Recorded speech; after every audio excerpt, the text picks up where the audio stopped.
Once, in a small village nestled between rolling hills and a sparkling river, there lived a man named Thomas. Thomas had always been a part of the village, working tirelessly in the fields, his hands roughened by the soil he tended to with love. The villagers knew him as a man of few words, but great heart. His life, much like the village, was simple and serene until one fateful autumn. That autumn, a terrible storm ravaged the village. The river swelled and burst its banks, flooding the fields and washing away homes. Thomas, like many others, lost everything. His cottage was submerged, his fields destroyed, and, most devastatingly, he lost his loving wife to the merciless waters. The village grieved with him, but as the days turned into weeks, people began rebuilding their lives. Thomas, however, found himself in the throes of despair, unable to move past the tragedy. The once vibrant man now spent his days wandering the remains of his fields, lost in his sorrow.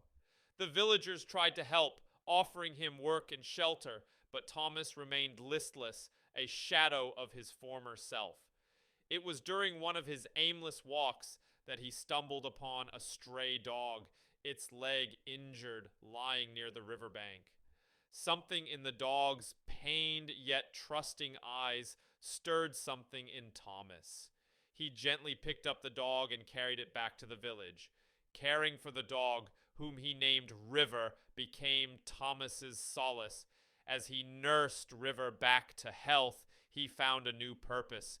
The act of healing another living being brought a sense of peace he hadn't felt since before the storm. It wasn't long before River was back on his feet, his tail wagging, a constant companion by Thomas's side. The villagers noticed the change in Thomas too. He began to speak more, his eyes slowly regaining their former warmth. Inspired by his bond with River, Thomas decided to rebuild his life. He started by helping to repair others' homes, using skills he had learned in his younger years. His knowledge and strength became invaluable to the village's recovery efforts. Slowly, the village began to resemble its former self, but it wasn't just the buildings that were being rebuilt. It was the spirit of the community, led in part by Thomas's newfound vigor. One day, as Thomas worked on rebuilding the schoolhouse, he met a woman named Eliza. She had come to the village after hearing about the flood and was volunteering in the recovery efforts. They bonded over their shared love of helping others. And soon, their friendship blossomed into something more. With Eliza, Thomas found a kindred spirit, someone who understood the depths of loss and the beauty of finding hope again. As the seasons changed, so did Thomas's life. He proposed to Eliza beside the river where he had found River, the dog happily barking in approval. Their wedding was a celebration of love, not just between two people, but of an entire community that had come together in the face of adversity. Years passed, and Thomas's life was filled with love and laughter once more. He and Eliza had 2 children, and together they tended to the fields that Thomas had once thought he'd lost forever.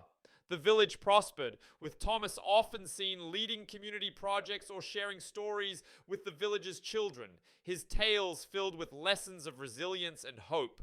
Thomas often reflected on his journey, understanding that the adversity he faced was not just a tale of loss, but one of rediscovery.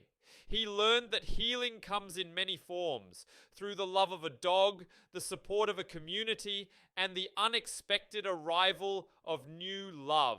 His life, once shattered by a storm, was now a testament to the enduring strength of the human spirit.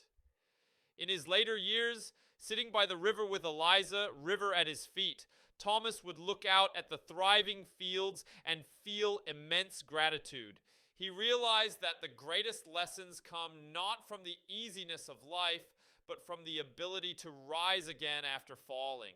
His story, etched in the heart of the village, became a beacon of hope for others, a reminder that even in the darkest of times, there is a light waiting to be found.